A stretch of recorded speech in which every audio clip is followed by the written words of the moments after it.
और सुहागन माताओं को देते हो ना, क्या देते, कितने देते हो? 13 14 कितने हैं? 14। कौन से पुराण में लिखा है कि 14 चीज देना चाहिए? अरे बोलते जाओ जरा जल्दी जल्दी, बड़ी मुश्किल से तो पकड़ाई में आते हो तुम शिवरी नारायण वालों। 14 चीजें दान देना है। किस पुराण में लिखा है? कोई तुमसे पूछ सकता है तो महाराज आप कह सकते हो अग्नि पुराण में वर्णन आता है। कौन से पुराण में लिखा है? अग्नि पुराण में लिखा। देवऋषि नारद भगवान विष्णु के पास जाकर पूछते हैं, नारायण कृपा करिए। भगवान विष्णु ने पूछा क्या बात है, बोलिए देवऋषि नारद क्या चाहते, चाहते क्या हो वो बताओ। महाराज हमें इतना सा बता दो, शिव जी के यहां जाते हैं तो पहले उनके द्वारपाल से पूछना पड़ता है अंदर जाने के लिए। ब्रह्मा जी के यहाँ जाते हैं तो ब्रह्मा जी के द्वारपाल से पूछना पड़ता है। इंद्र के यहाँ जाते हैं तो इंद्र के द्वारपाल से पूछना पड़ता है। हम जितनी भी जगह जाते हैं तो कोई ना कोई द्वारपाल से हमें पूछना पड़ता है अंदर जाने के लिए।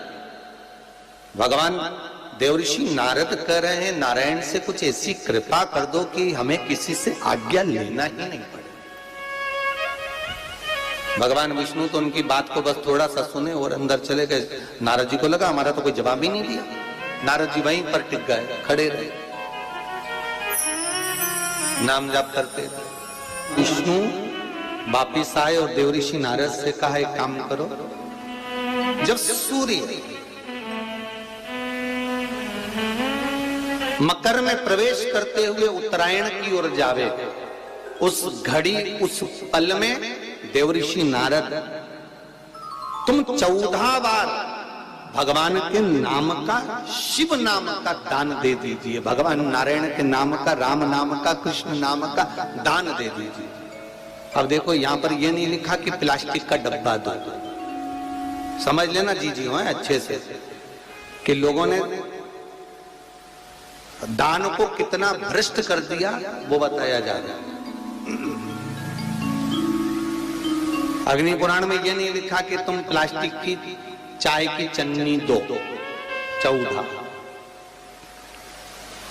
बाल्टी दो 14, या प्लास्टिक का डब्बा दो 14 है। यहां पर यह नहीं लिखा है कुछ भी हो। यहां क्या लिखा अग्नि पुराण में कि मकर संक्रांति के दिन जब सूर्य उत्तरायण भाव में प्रवेश करे, मकर में जावे, उस समय पर देवऋषि नारद तुम्हारे मुख से अगर 14 बार भगवान के नाम का दान 14 जीवों को दे आओगे तो किसी भी देवता के पास जाओगे तुम्हें परमिशन की जरूरत नहीं पड़ेगी, तुम डायरेक्ट प्रवेश कर जाओगे। डायरेक्ट। अब तुमको अगर वैकुंठ में डायरेक्ट प्रवेश करना हो तो बिना पूछे, तो उसके लिए कहा ही मकर संक्रांति पे दान दो। तो किस चीज का दान देना है महाराज? प्लास्टिक का डब्बा नहीं, बाल्टी नहीं, चन्नी नहीं, फिर किस चीज का दान? तो कहा अगर देवर्षि नारद आप दान दे रहे हो तो 14 नाम का दान दीजिए। 14 जीवों को नाम का दान दे दो, भगवान के नाम का भजन करो। और अगर संसार के लोग दान दे तो किस चीज का? तो के अन्न से बड़ा कोई दान,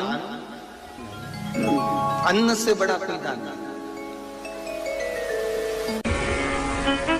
अच्छा कई लोग कहते हैं कि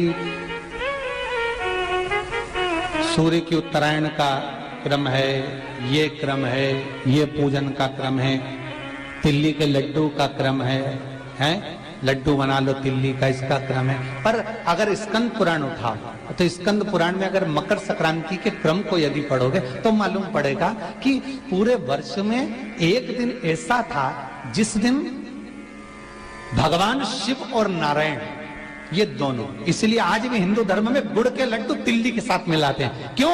उसका कारण कि शंकर और नारायण ये दोनों एक ही दिन, एक ही पल गंगा का स्नान करने के लिए जाते, एक ही भगवान शिव।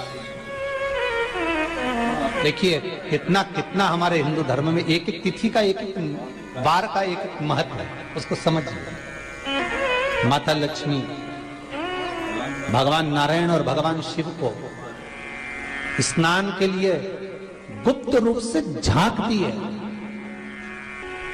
तो भगवान विष्णु ने तिरछी दृष्टि में माता लक्ष्मी को देखा, तिरछी दृष्टि। तो माता लक्ष्मी को देखकर भगवान विष्णु शिव जी को देखे तो शंकर भगवान ने कहा, नारायण हमने देख लिया, महारानी लक्ष्मी झांक रही है, हमने वर दे दिया है कि लक्ष्मी का एक नाम गुप्त लक्ष्मी रहेगा, कि छुपी रहेगी। और आज मकर संक्रांति के दिन नारायण और शिव का दर्शन इस लक्ष्मी ने करा है। पर जो गुप्त लक्ष्मी का दान दे देगा उस घर में कभी कोई बड़ी बीमारी प्रवेश नहीं करेगी। कैंसर जैसा रोग, किडनी और लीवर का रोग नहीं हो सकता। आज भी नियम है कि मकर संक्रांति के दिन एक लड्डू बनाया जाता है गुड़ और तिल्ली का, उसमें 1 का सिक्का, 2 का सिक्का या कोई लक्ष्मी उसमें फंसा दी जाती है और लड्डू को पैक कर कर किसी मंदिर में दान दे दिया जाता है। उसको कहते हैं गुप्त लक्ष्मी, जिससे घर में कोई बड़ी बीमारी प्रवेश नहीं, वो केवल मकर संक्रांति को ही होता है। कहते हैं मकर संक्रांति है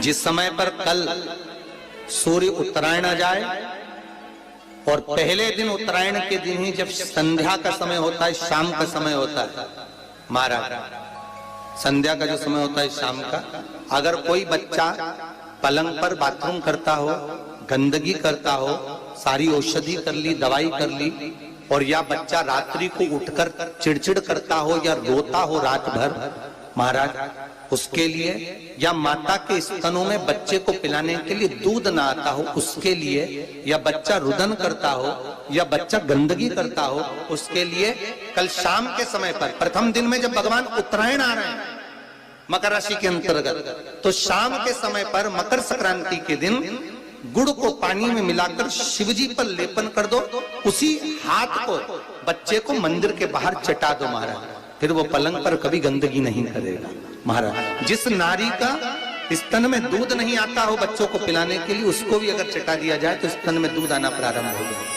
महाराज। जो बच्चा रात्रि को रोता हो, जाग जाता हो, उसको भी अगर वो हाथ चटा दिया जाए तो वो काम करता है महाराज। ये करता है महाराज, ये कल के दिन करके देखना, बाद में बताना जरूर हो।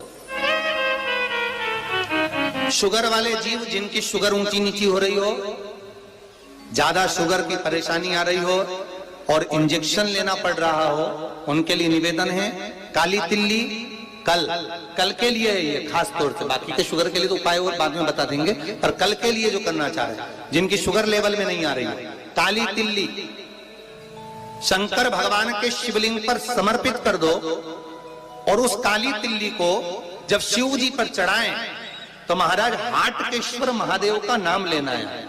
कौन से महादेव? हाटकेश्वर महादेव का नाम लेना है और शंकर भगवान पर काली तिल्ली चढ़ाते जाना है। उसमें कंकर नहीं हो, सफेद तिल्ली का एक भी दाना नहीं हो, इसका ध्यान रखिएगा। उस काली तिल्ली को चढ़ा दीजिए। हाटकेश्वर महादेव का स्मरण कर कर किसी को जल ना चढ़ाने देना उस समय पर जब आप शंकर जी को चढ़ाएं, और भगवान शंकर की हाटकेश्वर महादेव का स्मरण कर कर 108 रुद्राक्ष से मनके से माला जप लो। वहीं शंकर चढ़ी रहने देना तिल्ली, उसी तिल्ली को वापिस कटोरी में उठाकर लिया, 3 दिन तक लगातार उसको थोड़ा थोड़ा कर कर सुबह के समय खाली पेट खाइए, शुगर लेवल पर आ जाएगी महाराज, आपकी शुगर हाई ऊंची नीची नहीं जाएगी। हाटकेश्वर महादेव का स्मरण। किसी व्यक्ति ने मालूम पड़े कोई भूमि पर कब्जा कर लिया और नहीं छोड़ रहे, तो उसके लिए भी कल का दिन बड़ा महत्वपूर्ण है महाराज।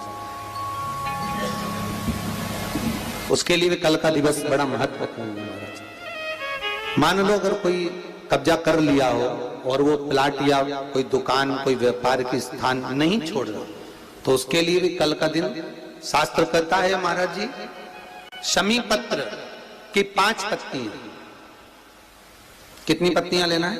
5। शमी पत्र की 5 पत्ती, बेल पत्र की 11 पत्ती। मकर राशि में प्रवेश करते समय सूर्य का स्मरण करते हुए सूर्य पे से 7 बार घुमाकर